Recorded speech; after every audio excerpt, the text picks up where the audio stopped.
Lord, come and what we done, and there is in heaven. Give us this day our daily bread, and forgive us our sins, as we forgive those who sin against us. Do not bring us to the test, but deliver us from evil. Amen. Father, the Son, and the Holy Spirit.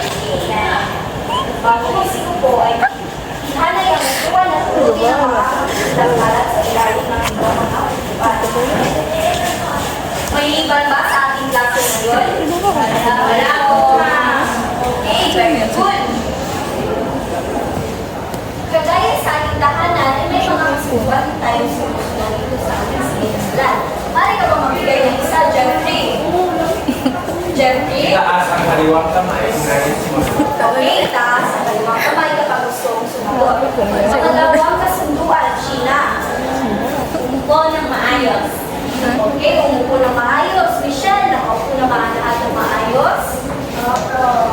Okay. At ang panghuling kasunduan, Bibi, mari ka magbigay ng isa. Bibi. Taas ang kanan o kaliwang kamay kung gusto mo sumunod. Okay, naway sunod natin ang lahat ng kasunduan upang sa ano na ituloy-tuloy sa kaliyan. So, may mari pang dito sa harapan mo po. Pakilisan.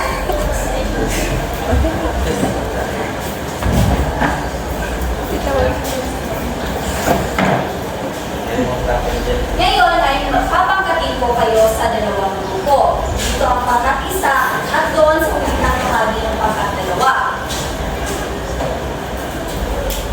May ipaparinig ako sa inyong kanta.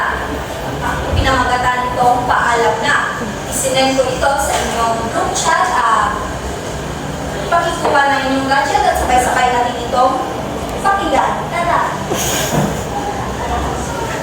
Okay, dahil ngayon natapos na inyong pakinggan, ay may ibibigay ako sa inyong chart. May ibibigay ako sa inyong flower chart. Itatala ninyo rito ang mensahe ng kantang inyong napakinggan para sa pangkat-isa at pangkat-dalawa.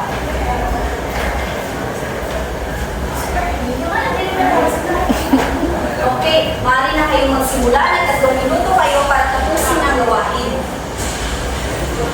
Ngayon natapos na ninyo ang aking tinakdang oras ay sisimula na rin natin ito sa pag-uulat. Pangkat-isa, ang pangkat-dalawa mauuna sa pag-uulat. Maaari bang pumunta sa harap ang representante ng pangkat-dalawa?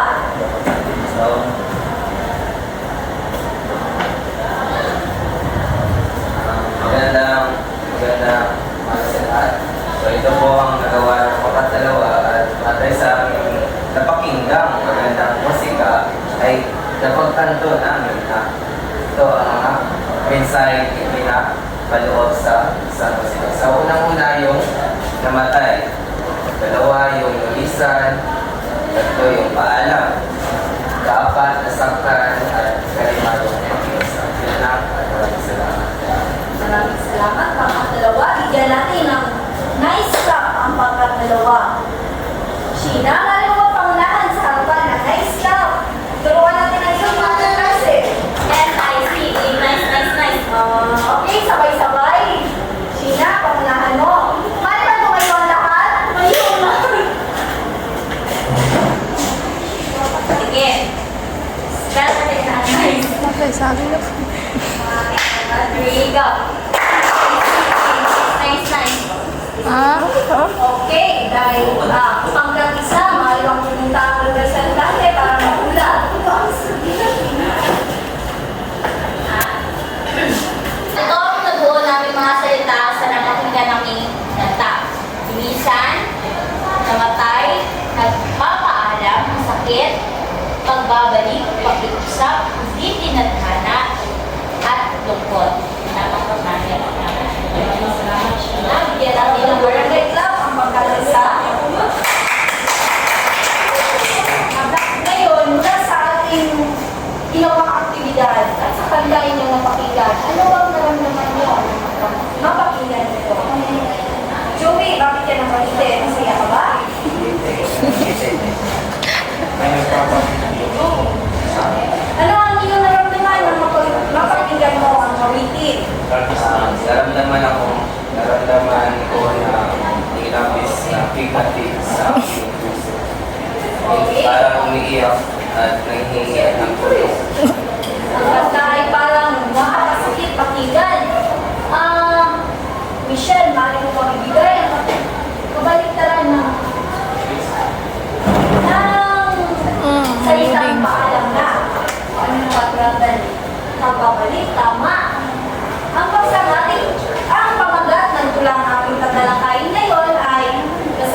kahulugan sa mga mahihirap na salita at nakakagamit sa sariling pangungusap. Nakabubuo ng tula at kanta batay sa paksa ng tulang binasa at nakapagbibigay ng aral ng tula sa pamamagitan ng pagbuo ng slogan. Maraming salamat. Naway makamit natin ang layuning ating mga nakamit ngayon. Bago tayo tumungo sa ating formal na diskusyon, ay magkakaroon muna tayo ng pagkakawa ng sigapan. Basahin ng sabay-sabay ang kanuto. Kanuto. Hanapin sa hanay A ang kahulugan ng mga salitang may salungkuhit sa hanay B at gamitin sa sariling pangungusap.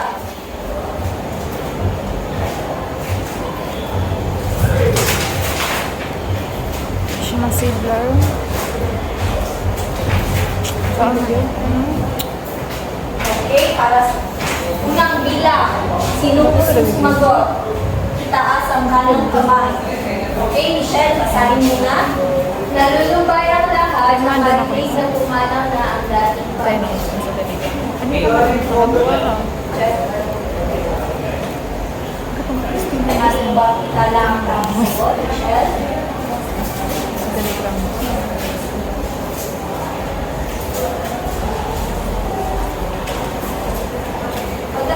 Mali mo bang gamitin sa pangungusap ang salitang nalulumbay? Nalulumbay ako ng silence. Sheena, para sa pangalawang bilang, basahin mo na.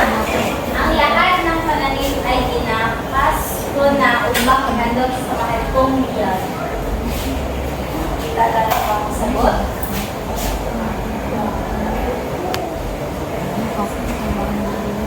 Maaari mo bang gamitin ang salitang inapas sa pangungusap? Ginapas na ang aming palayan ng Okay.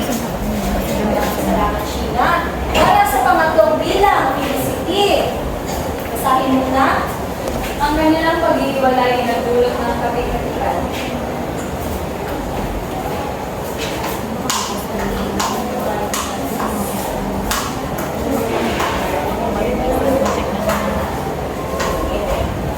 Gamitin sa pangungusap ang salitang paghihiwalay. Felicity. Naging malungkot ang paghihiwalay ng magkasintaang Ana at Jace. Para sa pang-apat na bilang, Joey. Inuupoy ko ang balaksak ko. Ayan, mas Okay, pagbasa mo na. inuupoy ko ang balaksak na aking Consent na.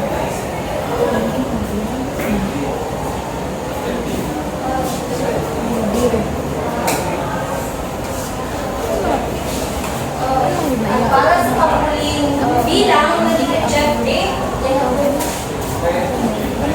Sa siya po lahat ay magagalak sa aking pagbabalik.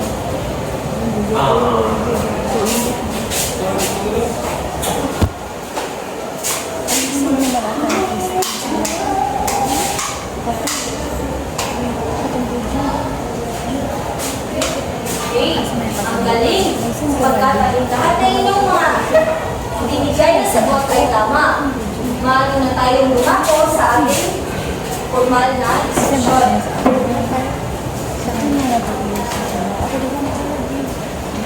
Ngayon naman, para sa ating pagbabasa ng tula, ay magbibigay ako sa inyo ng isang kopya ng ating tula na babasahin. Maaari mo ba ipasa?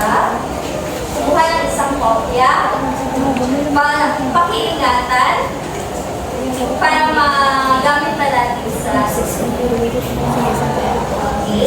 Ngayon, para sa ating pagbabasa ng tula, ay gagawin natin ito sa lugtungang pagbasa sa pamamagitan ng popcorn reading. Ngunit gagawin natin ito mas kapanapanabik dahil hindi lamang ito ordinaryong popcorn reading na individual sapagkat gagawin natin itong pangkatan. Ibig sabihin, sa katalaya kong pangkat, magbabasa kayo, tatawag ako ng isa, pipili ako ng isang pangkat na siyang unang magbabasa at na siyang pipili naman sa susunod na pangkat na magbabasa. Dapat sabay-sabay na lumayo ang bawat kasapi ng pangkat at sabay-sabay rin na magbasa sapagkat ang mahuli ko na nahuli o may kasama na nahuli sa pangkat ay automatikong mayroong bawas sa puno sa inyong pangkat. Okay? Naintindihan ba ako, class? Opo, ma'am. Nakuha ba ako, class? Yes, ma'am. Okay?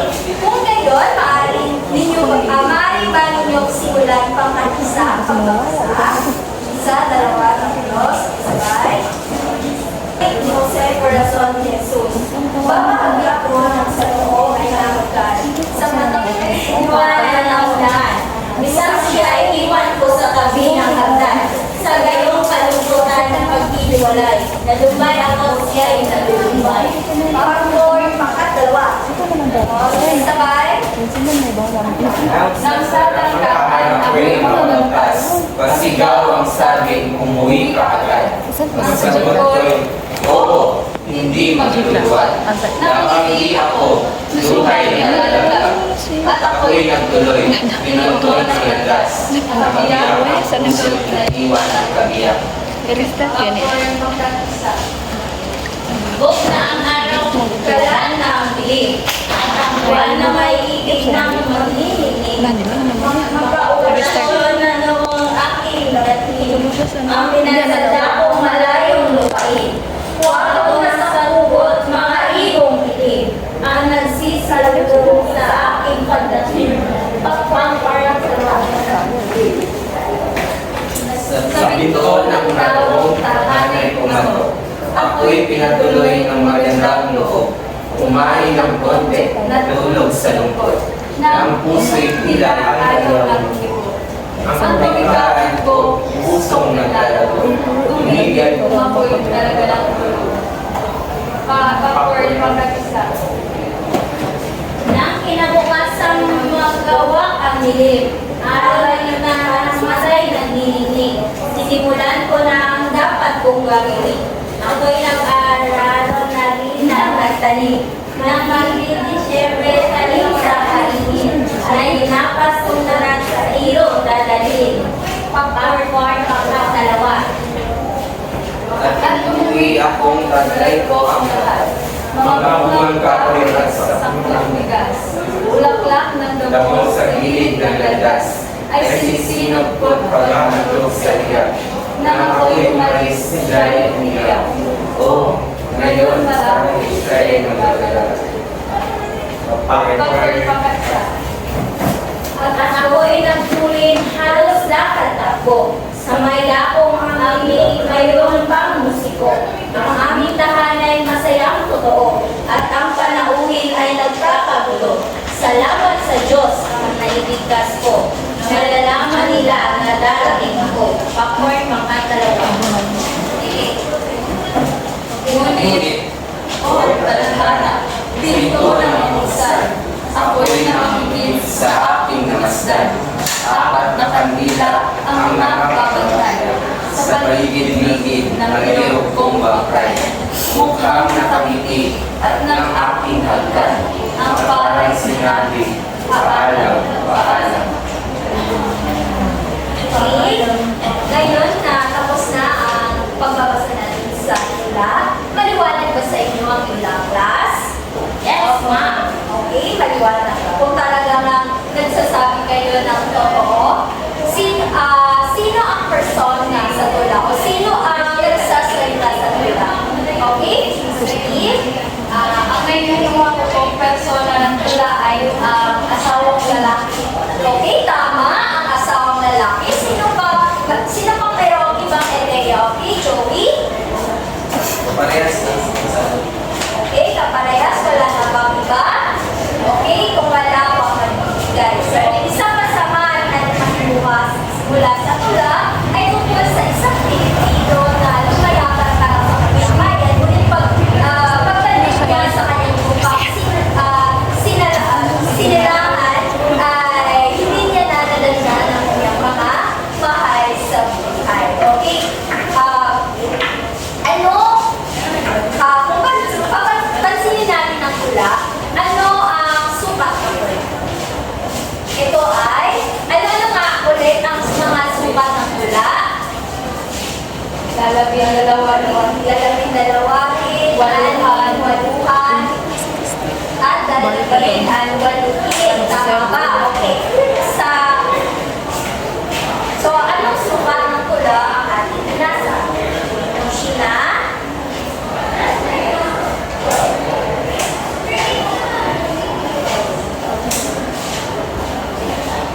Ang sukat na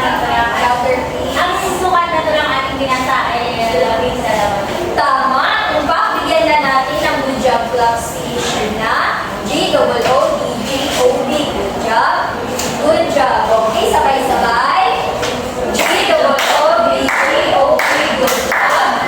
Good job. Okay, maraming salamat. Ngayon naman, batay sa naging sagot ni Felicity kanina, ano ang inyo at sa binasa natin tula, mga sagot nyo rin kanina sa inyong flower chart, ano ang inyong naramdaman pagkatapos basahin ang tula?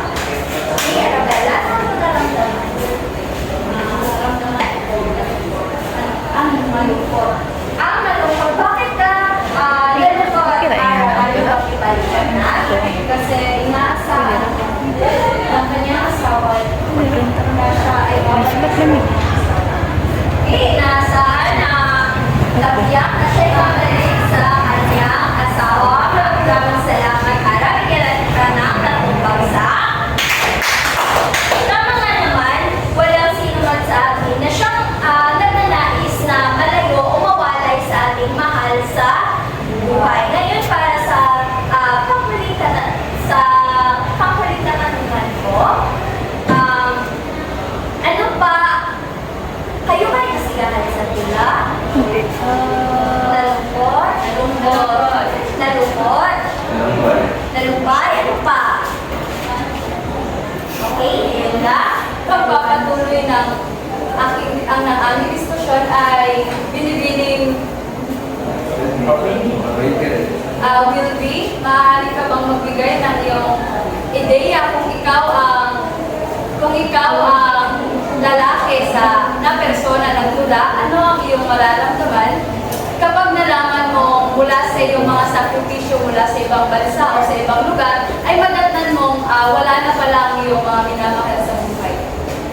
Kung ako ang nasa persona, of course, ang mararamdaman ko ay malulungkot ako sa maganda na kung maginawang sakripisyo, hinintay ko at ang mga tiniis ko ang mga lahat ng mga hirap at buhay at marami pang iba. Tiniis ko ang lahat ng kalungkutan para lang sa kanila sa profession.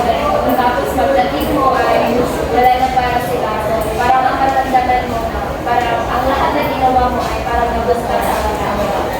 So, ang punto ni Bilby ay parang nasayang lamang kanyang mga sakripisyo doon sa ibang bansa. So, napakalayong lugar mula sa kanyang mga minamahal sa buhay. So, at ngayon, upang mas maintindihan pa natin ang ating binasang tula, ay magkakaroon tayo ng isa na namang pangkatan. So, sa magkaparehong pangkat ay bibigyan ko kayo ng magkaibang mga nakatakdang gawain at bago iyan ay ibibigay ko muna ang mga pamantayan na hindi ko na ipapabasa sa inyo ng malakas sapagkat gawin na tayo sa oras. Okay? So ngayon, ang magiging gawain ng unang pangkat ay sumulat kayo ng tula batay sa paksaling tulang binasa. Sa pangalawang pangkat naman ay gumawa ng maikling kanta tungkol sa paksa ng tulang binasa. So, mula sa mga pamantayan, gawin yung batayan ng mga yan upang makakuha ng mga tataas na mga puntos. Okay, so nakuha na ba?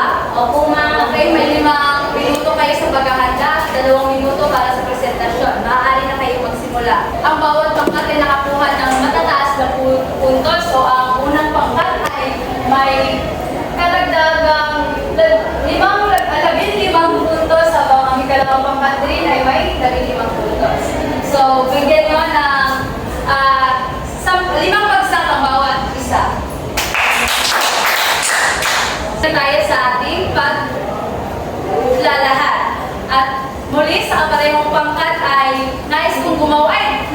Isang gawain ang aking ipapagawa sa inyo at ito ay ang paggawa ng slogan na may kaugnayan sa ating binasang tula. At pipili ako sa katapusan ng aking bibigay oras sa paghahanda ay magpipili ako ng mga mag-aaral na siyang pupunta dito sa harap upang ipaliwanag ang slogan ng kanilang pinita. Okay, ang slogan ay tungkol sa aral na makukuha natin sa tula ni Jose Corazon de Jesus na pinamagatang ang pagbabalik. Ito po yung inyong ginawang slogan. At ngayon naman ay tutungo na tayo sa ibang evaluasyon na aking inihanda upang masukat ang inyong mga kaalaman at pag-intindi sa aking tulang binasa.